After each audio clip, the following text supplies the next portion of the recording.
This is how most Americans know military broadcasting. But AFN was around long before Vietnam. Cavalcade of Comedy, 25 minutes of fun from the golden days of radio, starring the all-time favorites in their greatest performances of yesteryear. It all started in 1942. KODK in Alaska went on the air using the best talent they could find on Fort Greely. Small stations were popping up all over the world. The network needed organization and structure. So the War Department put Colonel Tom Lewis in charge to lead close to 150 radio stations.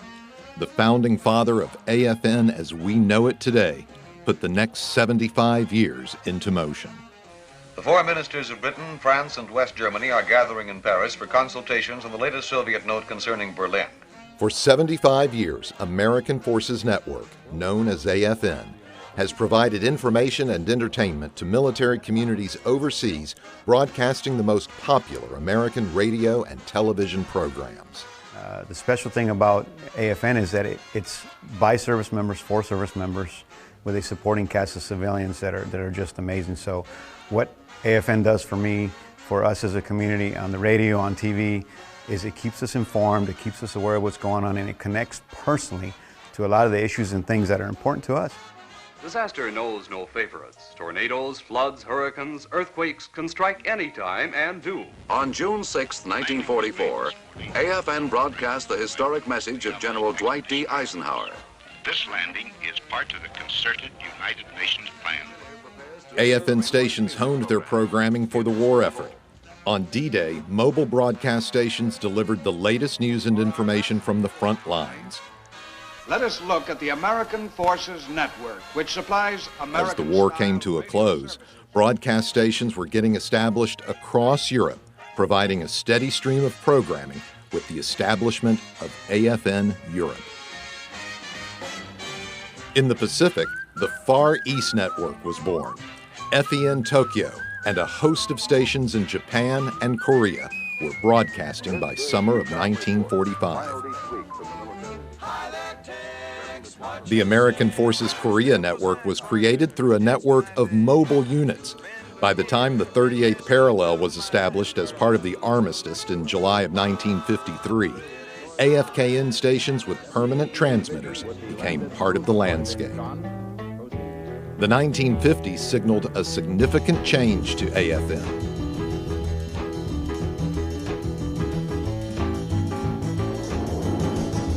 However, a short distance from the river, they ran into heavy small arms and machine gun fire.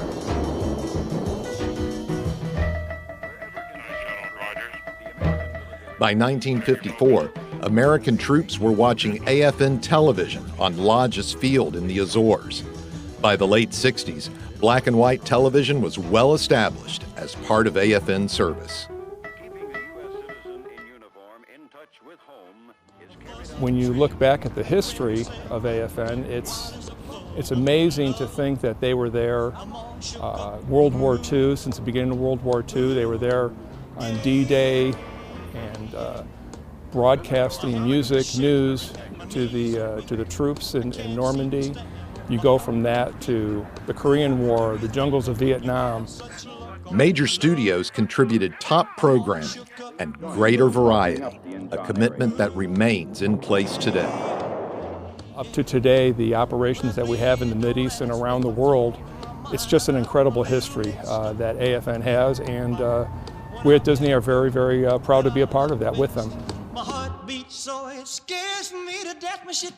Broadcasters and engineers from the American Forces Vietnam Network brought the sounds of the 60s to the troops. In 1968, the Way station was overrun, 2 station members were killed, and the rest were taken as prisoners of war. The casualties of the Vietnam War also reached the AFN station in Udorn, Thailand. An F-4 returning from a Vietnam mission crashed into the broadcast facility, killing 9 Air Force broadcasters. To this day, station personnel are honored in ceremonies and services in the Pacific.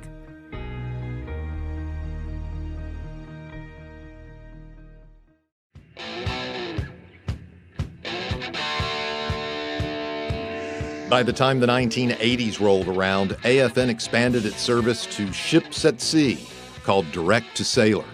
Today, more than half the ships in the U.S. Navy are equipped to receive live radio and television broadcasts. They always bring a good spotlight onto the hard work that our sailors are doing every day, whether that's drills or just the daily grind of the maintenance availability that we're in.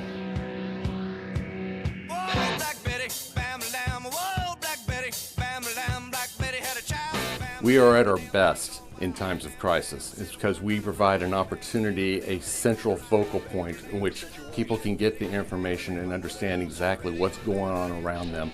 What's the information they need to know? Commanders rely on us to be able to push that information out to the service members and their families.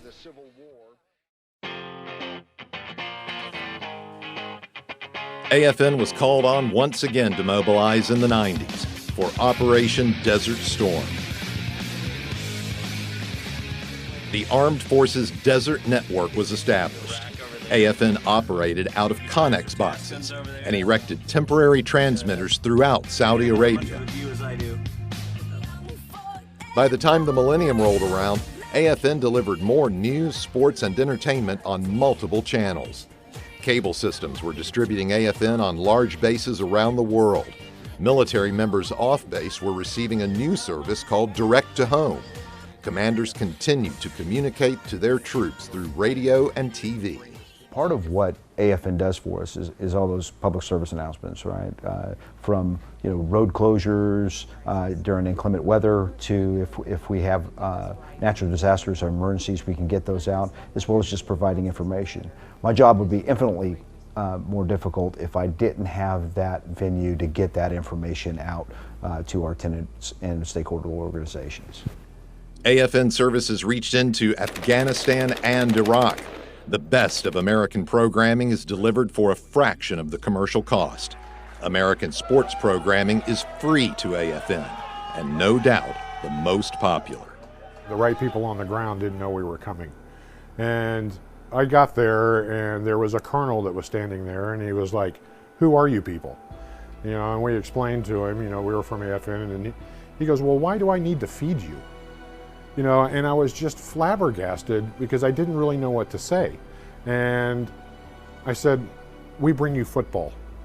And his eyes got real big, and he said, "Right over here." And I knew at that moment, that was the light bulb in the head moment for me, that just bringing home a little bit of home to them, meant the world to them. And I will never forget that moment as long as I live, because that was when I really realized what value we have to those people.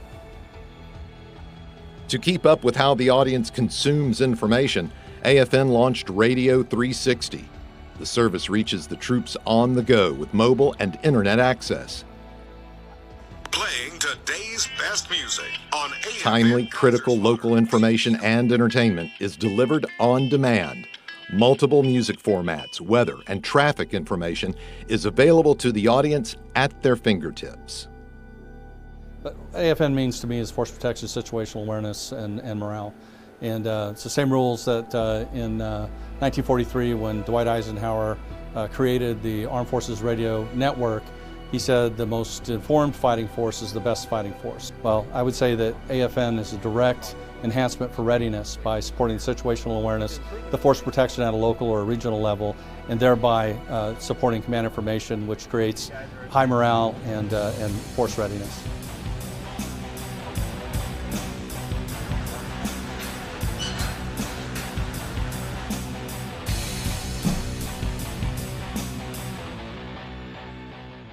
There's music in the air. From its humble beginnings Afghanistan, you're listening to Freedom Radio. To its worldwide footprint of 29 stations in more than 10 countries, to staying up with the information and entertainment needs of the latest generation, AFN celebrates 75 years of service, bringing a touch of home to America's brave.